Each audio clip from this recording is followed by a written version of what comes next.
Haiti, a country that has less money in the bank than he does. Last month, he brought the First Lady with him for a look at some of the projects his foundation is funding. This is Mr. George Soros, and he's going to be helping the hospital. This year, Soros plans to give away almost $500 million around the world. Everyone knows, of course, Hillary's belief that it takes a village, which only makes sense, after all, in places like Haiti, where she's taken a number of them.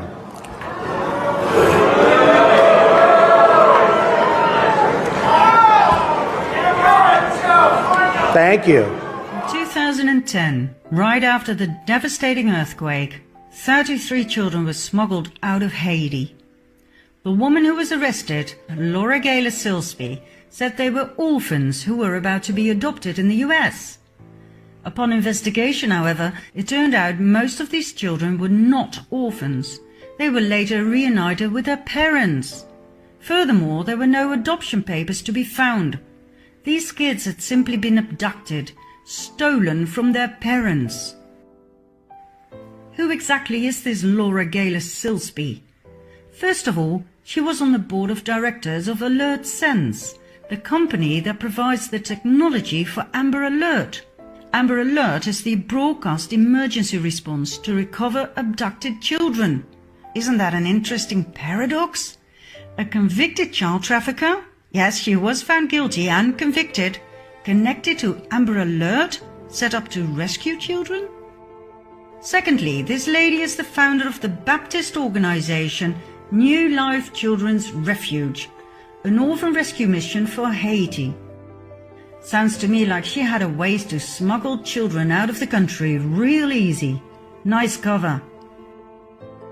Last but not least, she's a close friend of the Clintons, who immediately paid for a lawyer, Jorge Puello, who himself is a convicted pedophile. He was arrested and convicted for leading an international human trafficking ring involving women and children. All of this came out into the open thanks to WikiLeaks that published the secret emails between the Clintons and Laura Gaylor Silsby. Let's continue with Haiti some more before moving on, shall we? Haiti was put in the limelight once again with the Oxfam scandal. Oxfam, known for its shops throughout the world for empowering women and for fighting poverty, was banned from Haiti following the 2010 earthquake.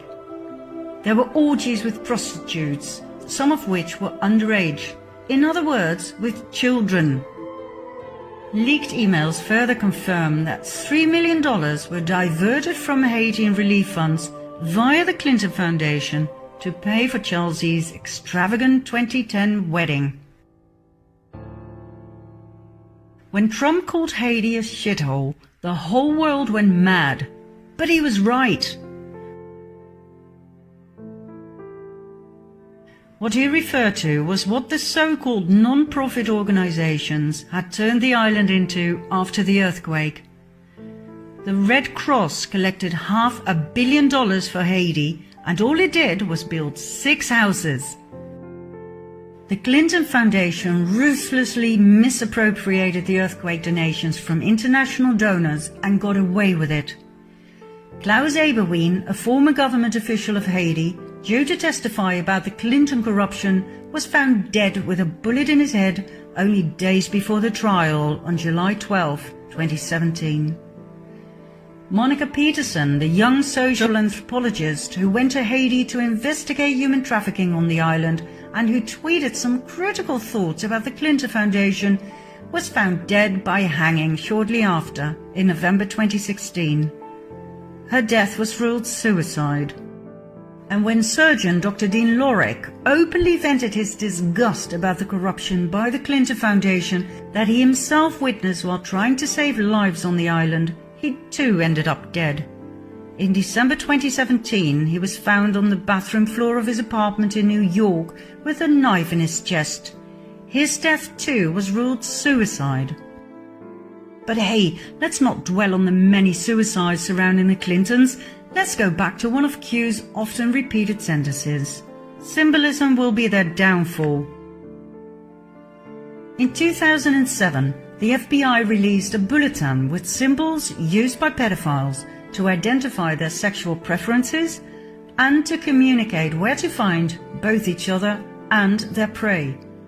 The blue triangles identify boy lovers, the pink hearts are for girl lovers, and the butterfly is for child lovers in general. These pedophile logos will indeed be their downfall. They are in plain sight, for they never thought people would wake up and see. And just like we saw with Amber Alert, it's the organizations that claim to protect children that actually use pedophile logos. For instance, the International Adoption Clinic. New Star Kafala, a Muslim adoption and child advocacy agency. This is the logo for their HOPE program, helping orphans progress emotionally. Then there's the Pacific Crest Trail Association. It changed its logo in July 2017 after the pedophile connection in the capital A was discovered by the public. Now, I'm not saying these organizations are proven pedophile dens. I'm merely pointing out the interesting choice of logo, which of course could be totally based on coincidence. This logo eerily resembles the boy lover symbol. It was used by the Pierre Elliott Trudeau Foundation, set up by the Canadian Prime Minister Justin Trudeau in honor of his father. This logo was on the 2015-16 annual report. Then there's Alpida, a Canadian refuge charity. Alpida was founded by the Radcliffe Foundation, set up and owned by Frank Giustra. Now, apart from the interesting choice of logo, there are a few things about Mr. Giustra that fascinate me. First of all, he's a major sponsor to the Clinton Foundation. We're talking $100 million and more. He loved going to Haiti with the Clintons. And he founded the Boys Club Network for boys between 12 and 18 seeking connection and mentorship. His co-founder is Jim Crescenzo, a teacher from Vancouver who received an Excellence Award from none other than Justin Trudeau. Now once again, I'm sure this is just coincidence. But what is it that Q keeps saying about coincidence? How many coincidences before mathematically impossible? For someone who claims to be a decent family man, Justin Trudeau sure has some interesting friends. Take Christopher Ingvelson, a Canadian private school teacher, convicted for the possession and distribution of child porn. For many years he was Trudeau's friend and roommate. Then there's his best friend Peter Dalgleish, the world-renowned humanitarian who was caught in the act in Nepal with 2 children aged 12 and 14. He was the founder of Street Kids International and the Trails Youth Initiative program. Now, I'm sure these programs do great things for kids, but why choose pedophile logos? And why are so many set up by registered and convicted pedophiles and sex offenders?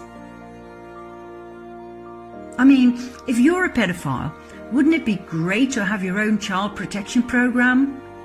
To have access to all those lovely children to pick from? Mind you, these children often come from troubled backgrounds. Some have criminal records. Many suffered from neglect and abuse in early childhood. Easy prey, and no concerned, loving parents to protect them. I mean, look at CPS, the Child Protective Services, exposed in 2007 for legally kidnapping and selling children for adoption out of foster care. The lady who exposed them, Congresswoman Nancy Schaefer, was murdered in 2010.